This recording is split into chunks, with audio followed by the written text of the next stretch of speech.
O Escola de Fútbol Municipal Feminino de Boiro sucumbe ante as Celtas B tras un fatídico inicio e cae por 6-2. A pesar da súa reacción na segunda metade, non foi suficiente para cambiar o marcador. O Escola de Fútbol Municipal Feminino de Boiro non puido evitar a goleada neste domingo na súa visita ao campo das Celtas B, caendo por 6-2 nun partido marcado por erros defensivos ao inicio. Só pasados 15 minutos, o equipo local xa se adiantaba por 3-0, grazas a 2 erros individuais que permitiron os goles de Zaila e Lía, e un terceiro tanto tras outra falla defensiva. A pesar da adversidade, as boirenses non se renderon e reaccionaron. Antía conseguiu reducir a vantaxe co 3-1 antes do descanso, e ao comezo da segunda metade, Laura fixo 3-2, dando esperanzas ao equipo feminino.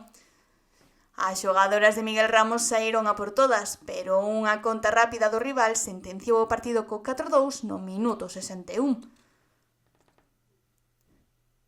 A medida que o encontro avanzaba, a falta de recambios e o cansanzo afectaron ás boirenses, que non foron quen de reaccionar ante os 2 goles finais das Celtas B, que pecharon a goleada 6-2. Con isto, as boirenses agardan no 10º posto do taboleiro cun total de 10 puntos, e a seguinte xornada levarán a cabo contra o Friol, o domingo como visitantes na Reigosa.